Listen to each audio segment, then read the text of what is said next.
পৃথিবীর সকল ভালোবাসা পূর্ণতা পায় না। ভালোবাসার মানুষকে আপন করে পাওয়া কিন্তু ভাগ্যের ব্যাপার। সেই ভালোবাসা পেয়েও হারানোর যে ক্ষত, সেটা আজীবন থেকে যায় হৃদয়ের গভীরে। এরকমই একটি গল্প নিয়ে 2016 সালে মুক্তি পাওয়া জাপানিজ রোমান্টিক জনরার movie your lie in April. গল্পটি আমার হৃদয়ের গভীর পর্যন্ত ছুঁয়ে গেছে। পুরো গল্পটি দেখতে পারো বন্ধু, কথা দিচ্ছি তোমার সময় একদমই নষ্ট হবে না। এই গল্পটি শুরু হয় এপ্রিল মাসের বসন্তের এক দিনে। কোসেই, সোবাকি এবং ওয়াটারি নামের তিনজন বন্ধু স্কুল শেষ করে বাসায় ফিরছিল। তখন কোসেই সোবাকিকে বলে তাদের বন্ধু ওয়াটারি কাউরি নামের একজন মেয়েকে অনেক পছন্দ করে এবং সেই কাউরি নামের মেয়েটিও ওয়াটারিকে অনেক পছন্দ করে। এই জন্য তারা তিন বন্ধু মিলে কালকে পার্কে কাউরির সাথে দেখা করতে যাবে। পরদিন কোসেই সবার আগে পার্কে চলে আসে। সেখানে সে একটি মেয়েকে দেখতে পায় যে বাচ্চাদের সাথে মিশে মিউজিক প্লে করছিল। তাদের মিউজিক কোসাইয়ের কাছে ভালো লাগার কারণে সে ওইটি ভিডিও করতে শুরু করে, কিন্তু মেয়েটি ভুল বুঝে কোসাইয়ের উপরে অনেক রেগে যায়। তখন সোবাকি এবং ওয়াটারি সেখানে চলে আসে। তখন কোসাই জানতে পারে এই মেয়েটি হচ্ছে কাউরি, যাকে ওয়াটারি পছন্দ করত। এরপর কাউরি এবং ওয়াটারি একে অপরের সাথে দেখা করে। এর কিছুক্ষণ পরে তারা সবাই মিলে কাউরির মিউজিক কম্পিটিশন দেখতে আসে। হলে ঢোকার সময় কোসাইয়ের পুরনো কিছু স্মৃতি মনে পড়ে যায়। সে ছোটবেলায় অনেক ভালো পিয়ানো বাজাতো এবং সে বিভিন্ন কম্পিটিশনে চ্যাম্পিয়ন হতো। এমনকি সে তার সমবয়সী বাচ্চাদের কাছে আইডল হয়ে উঠেছিল।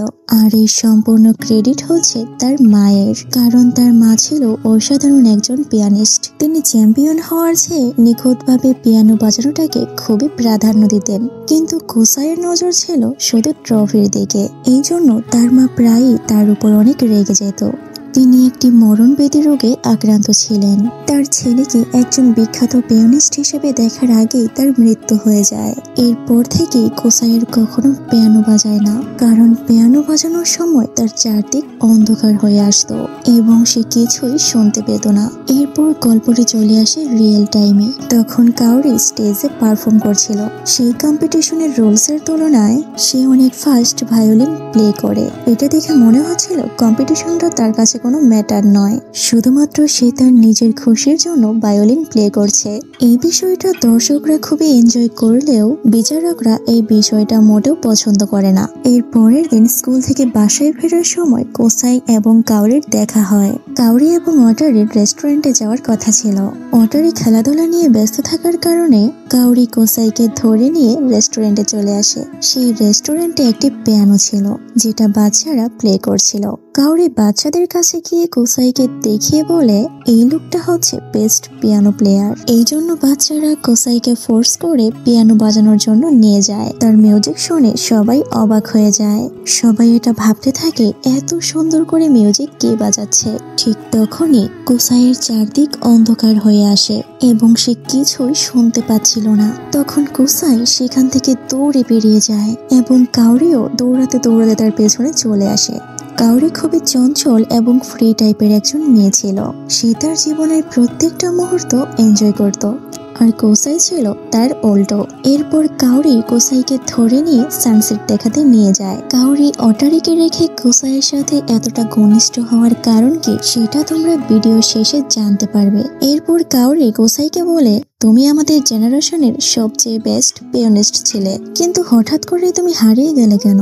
কোসাই তখন তাকে জানায় যখনই আমি পিয়ানো বাজাতে শুরু করি তখনই আমার চারদিক অন্ধকার হয়ে যায় এবং আমি আর কিছুই শুনতে পাই না। তখন কাউরি তাকে মোটিভেট করে বলে আমার পরবর্তী কম্পিটিশনে পার্টনার হিসেবে একজন পিয়ানিস্ট লাগবে, আর তুমি হচ্ছ আমার দেখা বেস্ট পিয়ানিস্ট। প্লিজ তুমি রাজি হয়ে যাও, তুমি থাকলে আমি কম্পিটিশনটা জিততে পারবো। কিন্তু কোসাই তাকে সরাসরি মানা করে দেয়। এই কথা তার বন্ধু সোবাকি জানতে পারে। কোসাইকে আবারও মিউজিক জগতে আনার জন্য কাউরির সাথে সোবাকিও হাত মেলায়। তারা কোসাইয়ের ব্যাগে এবং বইয়ে পিয়ানোর নোট রেখে দেয়, যাতে করে কোসাই না চাওয়া সত্ত্বেও পিয়ানোর প্রতি ইন্টারেস্ট হয়ে পড়বে এবং আবারও কম্পিটিশনের প্রতি ফিরে আসবে। কিন্তু এসবে বিরক্ত হয়ে কোসাই তাদের উপরে রেগে যায়। কাউরি তাকে বলে নেক্সট কম্পিটিশনে আমি বেস্ট পারফরমেন্স দিতে চাই, তার জন্য আমার বেস্ট পিয়ানো প্লেয়ারকেই লাগবে।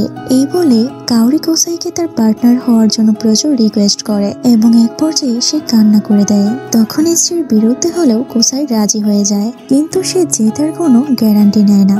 এরপর কোসাই সোবাকিকে নিয়ে এবং ওয়াটারি কাউরিকে নিয়ে কম্পিটিশনের দিকে রওনা হয়, কিন্তু কোসাই খুবই নার্ভাস ছিল। কাউরি তাকে আবারও মোটিভেট করে, এতে কোসাই তার প্রতি প্রচন্ড ইমপ্রেসড হয়ে যায়। কম্পিটিশনের আগ মুহূর্তে কোসাই তাকে বলে তারা চ্যাম্পিয়ন হতে পারবে না, কারণ কোসাই তো কোনো প্র্যাকটিস করেনি। যে মিউজিকের সাথে সে পিয়ানো বাজাবে সেটার নোট সে মুখস্থ করেনি। তখন কাউরি বলে লাগবে না কোনো নোট, যেটাই রিদম থাকবে সেটাই মিউজিক। মিউজিক হৃদয় দিয়ে প্লে করতে হয়, কোনো বই দেখে মুখস্থ করে নয়। এরপর তাদের পারফরমেন্স শুরু হয়ে যায়। তারা খুব ভালোভাবে পারফর্ম করছিল, কিন্তু হঠাৎ করে কোসাই তার মায়ের রিফ্লেকশন দেখে। এটা দেখে তার পুরনো সব সিমটম দেখা দেয়। তার চারদিক অন্ধকার হয়ে যাচ্ছিল এবং সে কিছুই শুনতে পাচ্ছিল না। এটা দেখে কাউরিও থামতে বাধ্য হয়। তারা সেখানে হেরে গিয়েছিল। কাউরি তাকে আবারও শুরু করতে বলে। সে বলে জানি আমরা হেরে গিয়েছি, কিন্তু আমরা আমাদের পারফরমেন্স সম্পূর্ণ করব। তখন কাউরির বলা কথাগুলো আবারও কোসাইয়ের মনে পড়ে যে মিউজিক হৃদয় দিয়ে প্লে করতে হয়। তারা আবারও শুরু থেকে পারফর্ম করে এবং তারা তাদের সেরাটা দিয়ে তাদের পারফরমেন্স শেষ করে। এর পরের দিন রাস্তায় কাউরি কোসাইকে দেখিয়ে বলে যে তাদের পারফরমেন্স দেখে সেখানকার অর্গানাইজার তাদেরকে বড় একটি কনসার্টে পারফর্ম করার জন্য সুযোগ দিয়েছে। এই খুশিতে কাউরি ব্রিজ থেকে নদীতে লাফিয়ে পড়ে। তাকে দেখে কোসাই বলে আমিও আর ভয় পাই না, আমিও সবকিছু করতে পারি। এই বলে সেও লাফিয়ে পড়ে। তারা দুজন সম্পূর্ণ ভিজে গিয়েছিল, কিন্তু কাউরির বাসা এখান থেকে অনেক দূরে, তাই সে কোসাইয়ের বাসায় চলে আসে। কাউরি সেখানে কোসাইয়ের মায়ের সেই পিয়ানোটা দেখতে পায়। সেই রুমটা একদম অগোছালো ছিল, কারণ কোসাই অনেক আগেই মিউজিক ছেড়ে দিয়েছিল। কাউরি সেই রুমটা গুছিয়ে পিয়ানো প্লে করছিল। এটা দেখে কোসাই অবাক হয়ে যায়। তাদের দুজনকে সোবাকি দূর থেকে দেখতে পায়, কারণ সোবাকি এবং কোসাইয়ের বাড়ি পাশাপাশি ছিল। এরপর কোসাই এবং কাউরি স্কুলে একসাথে মিউজিক প্র্যাকটিস শুরু করে। ধীরে ধীরে তারা দুজন অনেক ভালো বন্ধু হয়ে ওঠে। এরপর থেকে কোসাইও তার বাসায় রেগুলার প্র্যাকটিস করত। একদিন তার পুরনো কিছু স্মৃতি মনে পড়ে তার অনেক মন খারাপ হয়। আর এখান থেকেই আমরা জানতে পারি পিয়ানো বাজানোর সময় তার চারদিক কেন অন্ধকার হয়ে আসতো। তখন ফ্ল্যাশব্যাকে দেখানো হয় কোসাই তখন অনেক ছোট ছিল। একদিন একটি কম্পিটিশন জিতে সে খুব খুশি হয়ে তার মায়ের কাছে আসে, কিন্তু তার মা খুশি না হয়ে উল্টো তার উপর রেগে যায়, কারণ ট্রফি জিতলেও সে বেশ কিছু নোট ভুল করেছে। তার মা আসলে ট্রফি চাইতো না, সে চায় কোসাই একজন নিখুঁত পিয়ানিস্ট হবে। এটা শুনে কোসাই রেগে গিয়ে বলে এত কষ্ট করে ট্রফি জিতেও মার খেতে হয়েছে, তোমার মতো কাউকেই আমার দরকার নেই, এবং তুমি মারা গেলেও আমার কিছুই যায় আসে না। এবং দুর্ভাগ্যবশত ওই দিনই তার মায়ের মৃত্যু হয়ে যায়। এতে কোসাই প্রচন্ড ভেঙে পড়ে। সে মনে করে তার জন্যই তার মায়ের মৃত্যু হয়েছে। এরপর থেকে সে আর কখনো পিয়ানো প্লে করে না। এরপর আবারও গল্প রিয়েল টাইমে চলে আসে। তাদের কনসার্টের দিন কোসাই ঠিক টাইমে এসে পৌঁছালেও কাউরি আসতে লেট করছিল, তাই আর কোনো উপায় না থাকে কোসাই একাই পারফর্ম করতে যায়। প্রথমে কিছু প্রবলেম হলেও ধীরে ধীরে নিজেকে কন্ট্রোল করে নিয়ে অসাধারণ একটি পারফরমেন্স দেয়। সে তার মায়ের পছন্দের লাভ সোরো নামক এক ডিফিকাল্ট মিউজিক প্লে করে। কোসাইকে সেই ছোটবেলার মতো পারফর্ম করতে দেখে তার বন্ধুরা ইমোশনাল হয়ে পড়ে। পারফরমেন্স শেষে কোসাই জানতে পারে কাউরিকে অসুস্থতার কারণে হসপিটালে ভর্তি করা হয়েছে, আর এই জন্যই সে আসতে পারেনি। এটা শুনে তারা সবাই মিলে তখন কাউরির সাথে দেখা করতে হসপিটালে যায়। সেখানে ওয়াটারি কাউরিকে জানায় কোসাই আজ অসাধারণ পিয়ানো প্লে করে সবাইকে অবাক করে দিয়েছে। ওয়াটারি এবং কাউরি খুব ক্লোজ হয়ে কথা বলছিল। এটা দেখে কোসাই কিছু না বলে হসপিটাল থেকে চলে আসে। রাতে কাউরি তাকে ফোন দিয়ে জিজ্ঞেস করে সে কেন কাউরিকে কিছু না জানিয়ে হসপিটাল থেকে চলে আসলো। তারা দুজন অনেকক্ষণ কথা বলে। কাউরির সাথে কথা বলে কোসাইয়ের অনেক ভালো লাগে। কথা বলা শেষ করে কাউরি যখন হসপিটালে তার বেডের দিকে যাচ্ছিল তখন হঠাৎ করে সে পড়ে যায়। অনেক চেষ্টা করেও সে উঠতে পারে না, আর এতে সে প্রচন্ড কান্না করতে থাকে। এখান থেকে আমরা বুঝতে পারি সে সিরিয়াস কোনো রোগে ভুগছে, যা সে তার বন্ধুদের কাছ থেকে লুকিয়ে রেখেছে। কিছুদিন পরে কোসাই স্কুল থেকে বাসায় ফেরার সময় কাউরিকে দেখতে পায়। তুমি একজন হার্টলেস মানুষ, এই কয়েকদিন তুমি একবারও আমাকে হসপিটালে দেখতে আসোনি, এরপর কাউরি তাকে ওয়াটারের বিষয়ে জিজ্ঞেস করে। কোসেই তাকে জানায় সে প্র্যাকটিসে ব্যস্ত আছে। তাই কাউরি আবারও কোসেইকে নিয়ে ঘুরতে বের হয়। সারাদিন ঘুরে ফেরার পর কাউরি তাকে জানায় সে তার ব্যাগটা স্কুলে ফেলে এসেছে। স্কুলে এসে তারা কোনো ব্যাগ খুঁজে পায় না। তখন কাউরি তাকে বলে, সরি, আমি তোমাকে মিথ্যা বলেছিলাম। আমাকে এখনো হসপিটাল থেকে রিলিজ করা হয়নি, বরং দিন দিন আমি আরো বেশি অসুস্থ হয়ে পড়ছি। আমি শুধুমাত্র আজকের জন্য স্পেশাল পারমিশনে হসপিটাল থেকে বের হয়েছি। এই বলে কাউরি কান্না করতে থাকে। আজ প্রথমবারের মতো এত চঞ্চল হাসি খুশি থাকা মেয়েটাকে কান্না করতে দেখে কোসেইও ইমোশনাল হয়ে পড়ে। তখন হঠাৎ করে কাউরি সেখানে অজ্ঞান হয়ে যায়। কোসেই তাকে হসপিটালে নিয়ে আসে। কাউরির জ্ঞান ফিরলে সে কোসেইয়ের কাছে ক্ষমা চায় এত বেশি বিরক্ত করার জন্য। কাউরি বলে, আমি তোমার মনের বিরুদ্ধে সেসব কাজ করিয়েছি যা তুমি কখনোই করতে চাওনি। জানি আমি অনেক সেলফিশ। আসলে আমাদের কখনো বন্ধুত্ব করাই উচিত হয়নি। এইসব কথা বুঝতে না পেরে কোসেই সেখান থেকে চলে যায়। পরের দিন স্কুলের ছাদে বসে কোসেই কান্না করছিল। তখন ওয়াটারি এসে তাকে জানায়, আমি জানি তুমি কাউরিকে অনেক বেশি পছন্দ করো। যদিও সবাই জানে কাউরি আমাকে পছন্দ করে, কিন্তু আমি বুঝতে পারি সে আসলে তোমাকেই চায়। সে হয়তো নিজের অজান্তেই তোমাকে ভালোবেসে ফেলেছে। তাই তোমার উচিত তাকে গিয়ে সবকিছু খুলে বলা। এরপর স্কুল শেষ করে কোসেই মনের মধ্যে অনেক সাহস নিয়ে হসপিটালের দিকে যাচ্ছিল। কিন্তু হসপিটালের সামনে এসে তার সাহস খতম হয়ে যায়। সে যখন বাড়ির দিকে ফিরে আসছিল তখন তার বন্ধু সোবাকির সাথে তার দেখা হয়। সোবাকি তাকে বলে, তুমি কাউরিকে পছন্দ করো, কিন্তু সে তো ওয়াটারের সাথে রিলেশনশিপে আছে। এখন তোমার একমাত্র অপশন হচ্ছে শুধুমাত্র আমি। তুমি যদি সত্যিই কাউরিকে পছন্দ করে থাকো তাহলে তুমি তাকে গিয়ে বলছো না কেন? আসলে তুমি কারো ফিলিংসে বুঝতে পারো না। এর পরের দিন ভয়কে জয় করে কোসেই কাউরির সাথে দেখা করতে হসপিটালে যায়। কাউরি তাকে ছাদে নিয়ে যেতে বলে। সেখানে কোসেই বলে, আমি একটি কম্পিটিশনে অংশগ্রহণ করব, আর সেই কম্পিটিশনের পার্টনার হিসেবে আমি তোমাকে চাই। আমি আরো একবার তোমার সাথে পারফর্ম করতে চাই। আমি জানি তুমি ওয়াটারিকে পছন্দ করো। তোমার কাছে আমি আগেই ক্ষমা চাচ্ছি, কারণ আমি জানি না কেন তোমাকে আমি এত পছন্দ করতে শুরু করলাম। তখনই হঠাৎ করে সেখানে তুষারপাত শুরু হয়। কোসেই কাউরিকে রুমে নিয়ে যাওয়ার জন্য ওঠে, কিন্তু কাউরি কোনোভাবেই দাঁড়াতে পারছিল না। কোসেই তাকে সাহায্য করতে এগিয়ে আসে। তখন কাউরি কোসেইকে শক্ত করে জড়িয়ে ধরে বলে, আমি হেরে যাচ্ছি কোসেই, আমি মরতে চাই না।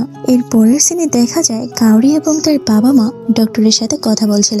কাউরি যদি সম্পূর্ণ সুস্থ হতে চায় তাহলে তাকে সার্জারি করাতে হবে। কাউরি তখন রাজি হয়ে যায়, কারণ সে আরেকবার তার বন্ধু ভালোবাসা কোসেইয়ের সাথে পারফর্ম করতে চায়। এরপর কোসেইয়ের কম্পিটিশনে কাউরিরও কোসেইয়ের সাথে পারফর্ম করার কথা ছিল, কিন্তু কাউরি আসে না। কিছুক্ষণ পর কোসেইয়ের পারফরমেন্স শুরু হয়। সে পিয়ানো প্লে করে এবং মনে মনে বলতে থাকে, শুধুমাত্র তোমার জন্যই আজ আমি এই পর্যন্ত আসতে পেরেছি। তোমার জন্যই আমি পুনরায় হাসতে শিখেছি, বাঁচতে শিখেছি। তোমার সাথে বলা প্রত্যেকটি কথা, প্রত্যেকটি মুহূর্ত আমি কখনোই ভুলতে পারবো না। আজকের এই পারফরমেন্স তোমাকে উৎসর্গ করলাম কাউরি। আমি প্রমিস করছি আজকের পর থেকে আমি কখনোই তোমাকে একা থাকতে দেব না, সবসময় তোমার সাথেই থাকবো। আর তখনই হঠাৎ করে সেখানে কাউরি চলে আসে তার ভায়োলিন নিয়ে। তারা দুজন মিলে অসাধারণ পারফরমেন্স করে। এরপর কেটে যায় 1 বছর। আবারও চলে এসেছে বসন্তের এপ্রিল মাস। কাউরির লেখা একটি চিঠি কোসেই পড়ছিল। তাতে লেখা ছিল, ডিয়ার কোসেই, তোমার কাছে চিঠি লিখতে খুবই অদ্ভুত লাগছে, কারণ একটু আগেই তুমি আমার পাশে ছিলে। তুমি কি জানো, তোমাকে যখন আমি প্রথমবার দেখেছিলাম তখন আমার বয়স ছিল মাত্র 5 বছর। তুমি আমার আইডল ছিলে। তোমাকে পিয়ানো প্লে করতে দেখে আমি সেখানেই প্রতিজ্ঞা করি যে কোনো একদিন তোমার সাথে আমি অবশ্যই পারফর্ম করব। আর ওই দিনের পর থেকেই আমি ভায়োলিন শেখা শুরু করি। কিন্তু আমি জানি না তুমি হঠাৎ করেই কেন পিয়ানো প্লে করা ছেড়ে দিলে। কয়েক বছর পর যখন আমি জানতে পারি আমরা দুজন একই স্কুলে পড়ি, তখন আমি সবসময় ভাবতাম কিভাবে তোমার সাথে কথা বলা যায়, কিন্তু কখনোই আমার সেই সাহসটা হয়ে ওঠেনি। আর সোবাকি, ওয়াটারি এবং তোমরা তিনজন এত ভালো বন্ধু ছিলে, তাই আমি শুধু ভাবতাম কিভাবে তোমাদের সাথে বন্ধুত্ব করা যায়। আমার ছোটবেলায় একটি সার্জারি হয়েছিল আর তারপর থেকে আমি প্রায়ই অসুস্থ থাকতাম। একদিন জানতে পারি আমি আর বেশি দিন বাঁচবো না। এটা শুনতে পেরে আমার বাবা মা আমার থেকে আরো বেশি ভেঙে পড়ে। তাদেরকে দেখে আমি সিদ্ধান্ত নিই নিজেই নিজেকে খুশি রাখবো আর সবার সাথে খুশি থাকার অভিনয় করব। আর এরপর থেকেই আমি সেই সব কিছু করতে থাকি যা আমার কাছে ভালো লাগতো, যাতে মরে গেলেও আমার আর কোনো আফসোস না থাকে। আমার সবচেয়ে বড় মিথ্যা কি ছিল জানো? The line April. এপ্রিলের সেই বসন্তে আমি মিথ্যাটা বলেছিলাম যে আমি ওয়াটারিকে পছন্দ করি। আসলে আমি শুধু তোমাকেই ভালোবাসতাম, কারণ তোমার কাছে আসার আর কোনো রাস্তা আমি খুঁজে পাইনি। তাই প্লিজ সোবাকে এবং ওয়াটারিকে সরি বলে দিও। তুমি কি জানো, তোমার সাথে ঘুরতে কথা বলতে আমার অনেক বেশি ভালো লাগতো, কিন্তু আমি যেমনটা ভেবেছিলাম তুমি মোটেও তেমনটা নও। তুমি ছিলে খুবই চুপচাপ একজন ডার্ক পারসন, কিন্তু এত কিছুর পরেও তুমি আমার পুরোটা জুড়ে জায়গা করে নিয়েছো। আর আমিও হয়তো তোমার মনে জায়গা করতে পেরেছি, হোক না সেটা একেবারে ছোট একটি জায়গা, তাতে কি। আমার সম্পূর্ণ বিশ্বাস আছে তুমি কখনোই আমাকে ভুলতে পারবে না। এবং সবশেষে আমি হৃদয় থেকে তোমাকে একটি কথা বলতে চাই। I love you Khushi, I love you. Sorry, আমি একটু সেলফিশ ছিলাম, কিন্তু হৃদয় থেকে আর একটি কথা বলতে চাই। Thank you so much. Your Kaori Miyazono. চিঠিটা পড়ে কুসির সম্ভব হয়নি চোখের পানি ধরে রাখার। অর্থাৎ কাউরি মারা গিয়েছিল।